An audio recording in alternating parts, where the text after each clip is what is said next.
Hello everybody and welcome back to my basement. Uh, it snowed last night. After Saturday, it was a beautiful day.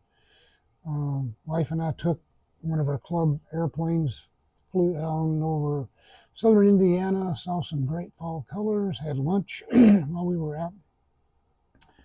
And then last night, Sunday night, started snowing, and it snowed pretty much all night into this morning, but not very heavy snow. But anyway, this cold front that's moving through is going to have a major effect on our weather, and it looks like it's going to be a while before we get to go out in the field and fly anymore. Anyway, this is going to be a collection of some tweaks that I've made to airplanes over the summer. One of them fairly recently. This, poor baby, is my 4-year-old Piper Cherokee PA-28. November 7135 Romeo, which is the airplane that I soloed in, which looked just like this bird, except the paint job wasn't quite the same, but it's actually pretty close. This is a late 60s model. They call it the Hershey Bar Wing PA-28. Now this airplane has been problematic because up until a couple of days ago, I finally got fed up with having to put this airplane in my car with the wings on. And I decided there had to be a better way. So I'm going to go get the wings, and I'm going to show you what I did to make them more removable, which will be a great help putting this thing in a car, and I won't have to sit it in sideways and get in the way of a lot of other stuff. And it's a very simple solution. And if you have one of these Cherokees and you're fed up with me with the fact that when you put the screws in to hold the wing on, those screws go deep into a well, basically, and are very difficult to get out. So the solution is simply get a bigger screw. Okay, I'm just going to see my hands here. When you, like I do, you like to put your wings in a protective tote. It doesn't work very well to do that if the wheels are on the wings of these low-wing airplanes. So in addition to putting the wings on, I take the wheels off. Just a slight added difficulty. Let's see here. Yeah, that's the front. This is the right one. So the wheel goes right back there. The little bracket goes on that way, I think. Let's see. Yep, that's the groove. Then these two screws drop in.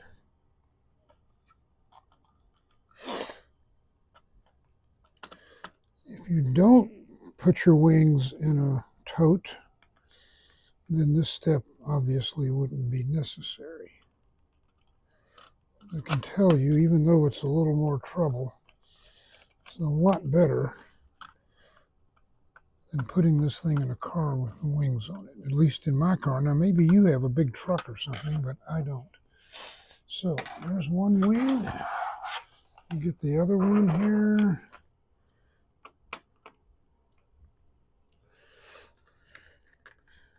This particular Cherokee is one that I bought in my first summer back into radio control flying, and it is one of only 2 survivors, the other one being my Cessna 150. Okay, so this little guy here goes back on like that.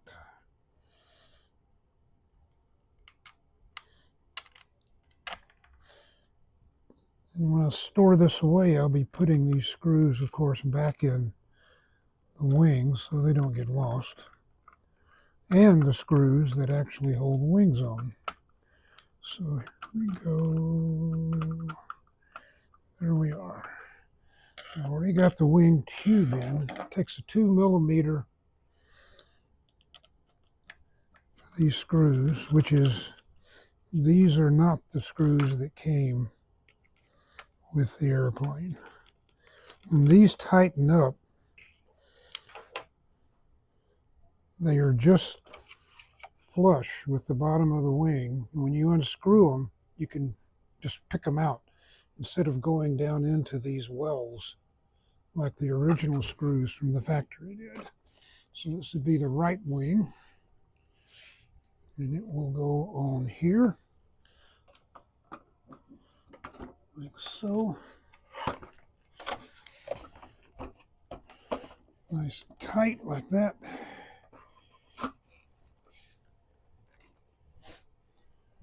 And the left wing, after I take the 2 screws out,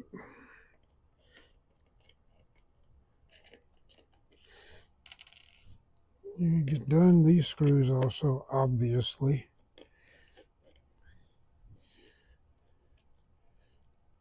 go back in the wings. Okay, there we go. It's always been a mystery to me why these airplanes come with these nice connectors and then 4 screws that you can't even get out of the airplane as it comes from the factory. So then this one goes back in like so, nice and tight. There she is. And all I have to do is flip the airplane over, put these 4 screws in the bottom of the wing until they just start to tighten up. Because they are too long, they'll hold the airplane in just fine.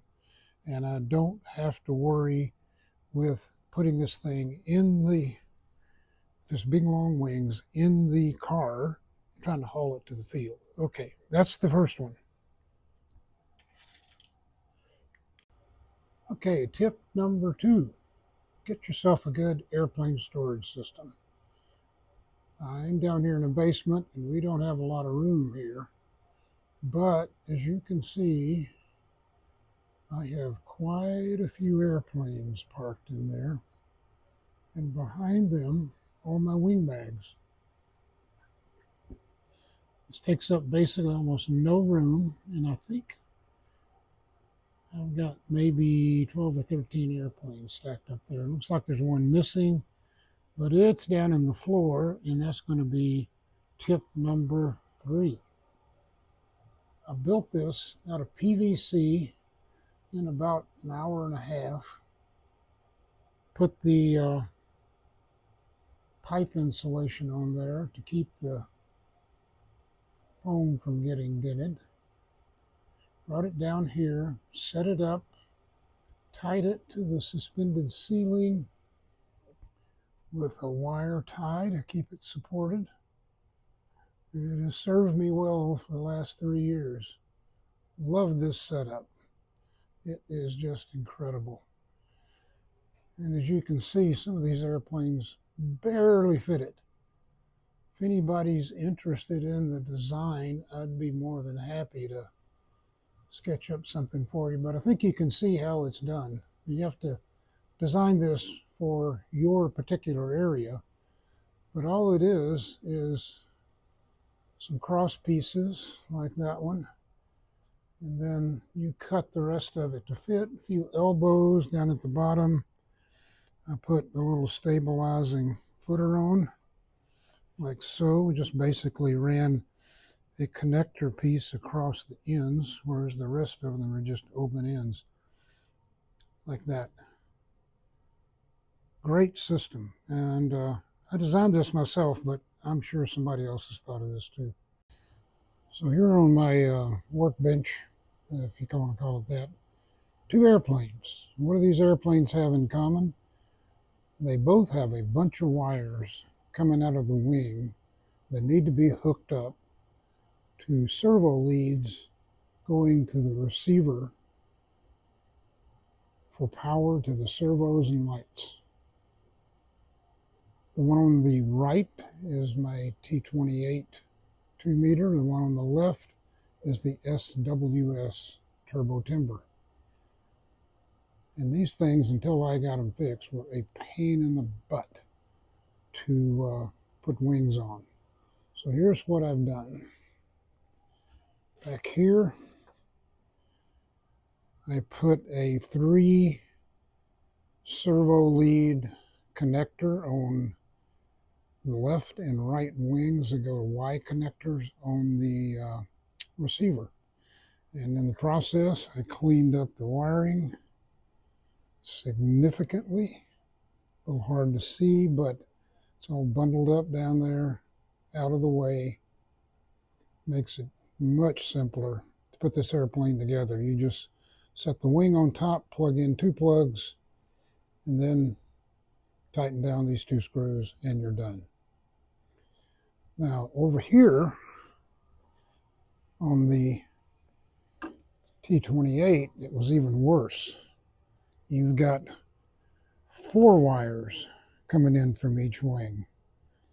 So to solve that problem, I got 2 connectors that combine 4 wires into 1 plug. 4 wires are lights, gear, flaps, ailerons. And those are all plugged in the receiver back there, again on Y cables, including a 3-way Y for the nose gear. And I have glued these 2 cables, connectors down here to the plywood base of the battery tray, and cleaned up all that wiring so that none of it gets in the way of that hole where the wing wiring has to come through. So down here we have wires coming through here, up to there, here, up to there, red for right, yellow for left. Although I think you could switch them since everything's on a Y cable anyway and it wouldn't matter. Back there I've got my GPS, and at the same time I did this, I also install this, or fasten this nice little 80 amp ESC with 4 screws to that base, so it's not flopping around anymore. It used to just flop around down there. And that has also helped clean up the wiring significantly. I've also got now my battery tray marked for both 7,000 and 5,000 batteries. I normally run a 7,000 in this one. It really is, carries it quite well. The original ESC that came with this airplane burned out and left me powerless. The airplane went in, but luckily into a pretty friendly area. It did do some damage to the nose, but I managed to get it back together and everything is working again just fine. So get yourself some of these collectors. If you have an airplane like this, there is no need to have to plug in each one of those servo leads one by one, making sure that you get the right lead to the right wire, get the polarity correct. This takes care of all of that, and it's really, really nice. So what do these 3 airplanes have in common? Well, they were made by Horizon Hobby. They're all electric. They all have wheels. They're all tail draggers. They have something very useful in common, and that is, how do you balance them? And this also, by the way, applies to the good old turbo timber, the regular one. If you look at these fuselages, you will see that every one of them has a window post between the front and the back window. This one actually has clear windows. The other 2, of course, are just painted, look like windows.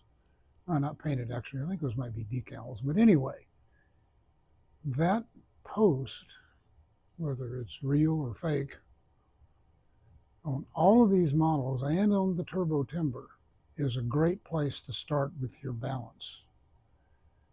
And that's not based on just casual observation. That's based on actually having measured the correct balance point on the wing per the manual, and then transferring that over to the fuselage.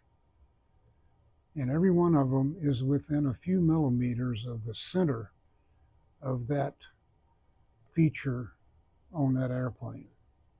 So if you double check me on this on your airplane, but that's a great place if you have a timber to start your balance. The twin timber and the turbo timber, not the turbo, the super timber, have one other thing in common, and that is you can store your wing brace or wing tube inside these airplanes. This one wasn't designed for it, but it works like a charm. Just throw it in there just like that. It'll stay right there, no problems. And this one actually has it built in with a clamp up front. And here is a bonus tip. This beautiful new, never flown Habu 80 has a nose wheel. It's not down at the moment, but it has one. And those of you who have airplanes with nose wheels know that they get out of adjustment, and quite often actually, and especially the retracts. And you can use trim to get the airplane back going straight, but if you do that, unless you have the nose wheel set up on a separate channel, which you can do nowadays, your rudder is going to be out of trim. So what I do is take one of these airplanes out to the field, take it out, do a taxi test. If it's not going straight, I don't try, at least not right away, to fix the nose wheel. I'll get it going straight, and then particularly this Habu, it's really easy. You've got this rudder linkage right back here. You just pop it off and twist things around until, by golly, the rudder's straight. And then you've got everything in trim. Later on, I might, if I'm getting close to my trim limits, I can always use sub-trim to do this too. Well, that's all I got for you today. If you enjoyed this video, I would very much appreciate it if you give me a like or subscribe. I'll be back with some more tips, but it may be a while because there's not going to be a lot of flying around here. I've seen some pretty dire weather forecasts for the Midwestern area, calling for a very cold and snowy winter compared to what we've had in the last few years. So maybe looking for other things to do here around the house. There's always something to take care of. Anyway, you guys take care, and early Happy Thanksgiving and Merry Christmas to you and your family. And thanks a lot for watching. As always, goodbye.